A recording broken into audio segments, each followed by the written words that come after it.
This is my official response to the United States Senate, all supporters of the MD Care Act, and the thousands of people in this world suffering from muscular dystrophy. My name is not important. My message is what's important. I'm sorry, but I don't want to be a hero. That's not my business. I don't want to rule or conquer anyone. I should like to help everyone if possible. Duchenne, Becker's, Limb-Girdle. We all want to help one another. Human beings are like that. We want to live by each other's happiness, not by each other's misery. We don't want to hate and despise one another.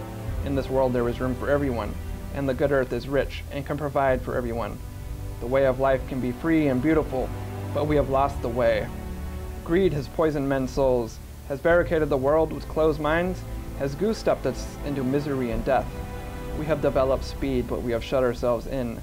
Machinery that gives abundance has left us in want. Our knowledge has made us cynical, our cleverness hard and unkind. We think too much and feel too little. More than genetic engineering, we need nutrition. More than pharmaceutical drugs, we need minerals and vitamins. Without these essential nutrients, life for those who live with muscular dystrophy will be filled with suffering and continued loss. The internet and social media have brought us closer together. The very nature of these inventions cries out for the goodness in human beings, cries out for universal brotherhood, for the unity of us all. Even now, my voice is reaching many throughout the world, many despairing men, women, and little children, victims of a system that makes men torture and imprisons innocent children into deteriorating bodies.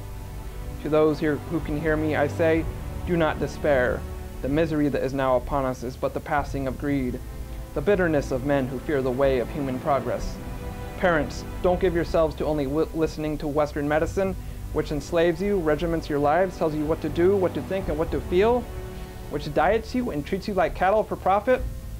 Don't give yourselves to the single-pronged approach in healing. We have machine-like men with machine minds trying to give a one-size-fits-all exon-skipping approach. But you are not machines. You are not cattle. You are people. You have the love of humanity in your hearts. In the 17th chapter of St. Luke, it is written, "The kingdom of God is within man, not one man nor a group of men, but in all men." In you, the people, have the power to create healing, the power to create happiness. You, the people, have the power to make this life free and beautiful, to make this life a wonderful adventure. We were born into a world of nature, born into a world that can provide everything if we need, if we explore it and expose it. So in the name of dystrophy, let us use that power. Let us all unite. Let us fight for a new world, a decent world that will give men a chance to work, that will give youth a life past 15 to 25 years in age and living with muscular dystrophy.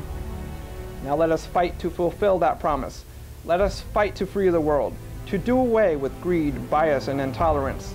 Let us fight for a world of reason, a world where science and progress will lead to all men's happiness. People in the world of muscular dystrophy, let us all unite. Children that suffer from muscular dystrophy are missing many essential nutrients in their diet, with the most important being selenium, a trace mineral proven to cure and prevent muscular dystrophy in animals. An analogy I like to use is, if you don't have enough gas in your car, it's eventually going to stop short of your destination. When a mother is pregnant, if she is not getting the proper amounts of trace minerals, vitamins, amino acids, and essential fatty acids in her diet, neither is the baby, and that's going to manifest into chronic disease such as muscular dystrophy. This does not mean it's the mother's fault. What it means is that we must become educated into the extreme importance that nutrition has upon our lives. We have lost our way by eating processed foods for generations, and now it is the norm. We have lost our way by eating food that is contaminated with livestock that has been raised on hormones and antibiotics rather than the grass-fed system that nature provides. We think nothing of eating these foods, and the problem is that we have now created a haven for disease to develop in our bodies. Think of it this way.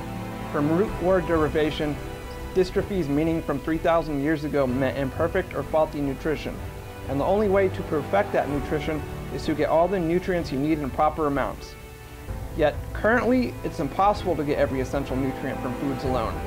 Why is it impossible now? Because as stated in United States Senate document number 264, our soils have been depleted and ruined with our machine-like intelligence in creating mass production, supply, and demand. Currently, there is a small percentage of our livestock being returned to the grass-fed systems, and this is what we must promote. So what do you do to help yourself until this small percentage grows to the norm? First, we need to become educated that soils in the world do not contain equal amounts of nutrients. In Amish communities, muscular dystrophy rates run rampant as they are located on selenium-deficient soils. In Ontario, Canada, high rates of muscular dystrophy are seen due to selenium-deficient soils as well. White muscle disease, which is muscular dystrophy in calves and lambs, is also due to selenium-deficient soils. And it also happens in Ontario, Canada. During the early 1970s, it was reported that high rates of white muscle disease were seen due to the prevalent selenium-deficient soils. It is no coincidence that where there are high rates of muscular dystrophy in animals, there is also high rates of the disease seen in humans.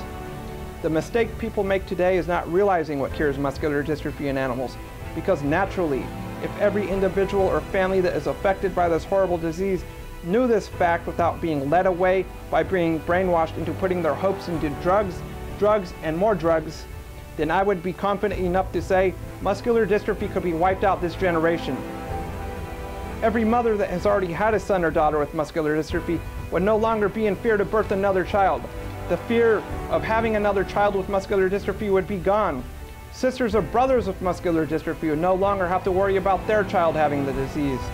We have the power to reclaim our education, reclaim our knowledge, and to reclaim our common sense. Imagine this. In one generation, this disease could be wiped out. But the reality is this. We need a movement toward this education. We need to get people to truly understand and see this cause and effect. Pause to really think about what is happening with nutrition, or rather, the lack of nutrition. This is my message, my plea, my purpose.